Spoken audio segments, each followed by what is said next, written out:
Hey kids, it's Papa. Are you ready to explore the Bible? Good.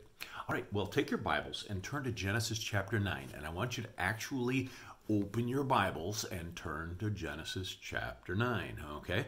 Because we're going to be taking a look at some of the verses here, and I need you to understand what they're saying. First of all, in verse 1, now remember they had just gotten off of the ark, and they had made those sacrifices, and they were praising God for sparing them. Even though all of the other people on earth had been killed, God had spared them.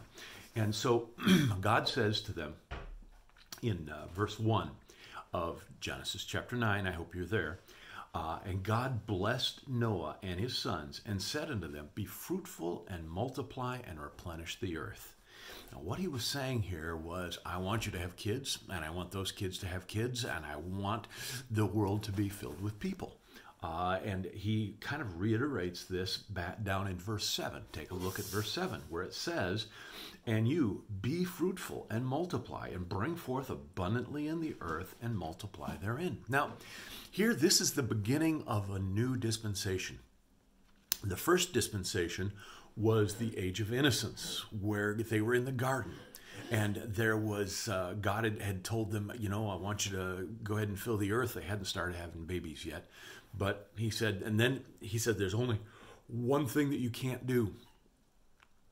And that's to eat of the tree of the knowledge of good and evil. And of course, what did they do? They ate of the tree of the knowledge of good and evil. And so that dispensation came to an end. And then they had a conscience. And surely if they knew what was right and wrong, they could do right, right?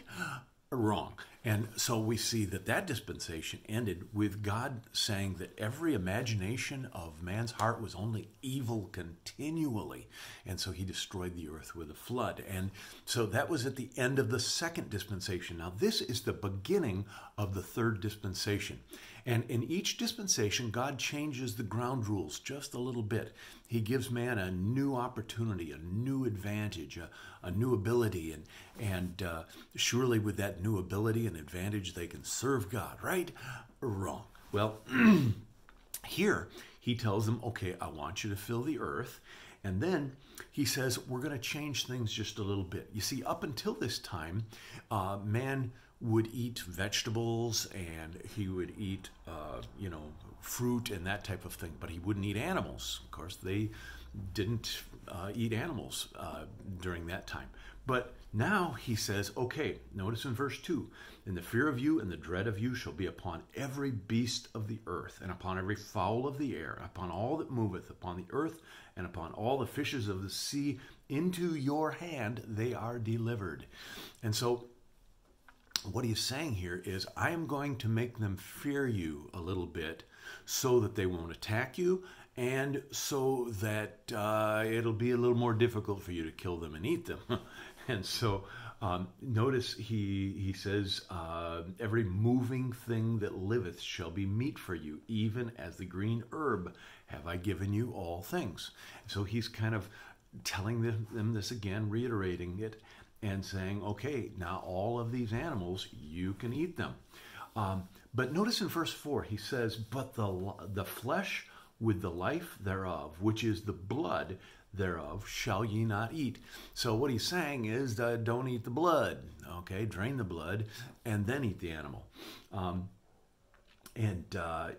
He goes on, and notice in verse 6, he makes an interesting statement here. He says in verse 6, but whoso sheddeth man's blood, by man shall his blood be shed. For in the image of God made he man.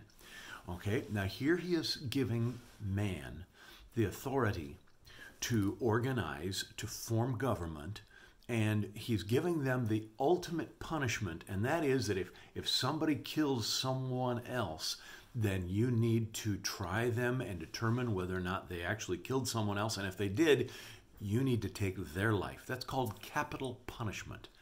And capital punishment was ordained here by God for those who killed other people. Nowadays, we don't use capital punishment very much. Occasionally, states will execute people, but we don't use it very much. And I think that we need to get back to it because people need to realize that life is sacred. Life is important. Because notice what he says.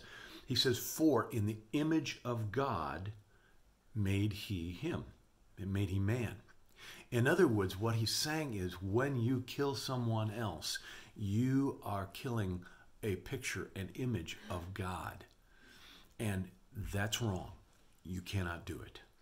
And so what I want you to see here is that now in this dispensation, God gives man a new advantage, a new opportunity, and a new authority. And that authority is to form governments, to organize in a way that they can find out what is justice and what is right. And if someone kills someone else, they can put them to death. Capital punishment. So that is what he started this dispensation off with. And for that reason, we call this the dispensation of human government. The dispensation of human government. Okay, and this was the third dispensation. So you might want to remember that when they got off the ark, the third dispensation started with the giving of capital punishment, and that began the dispensation of human government. Third and human government. You might want to remember that. Anyway, so that's our Bible class for today. I love you guys. We'll talk to you soon. See ya. Bye-bye.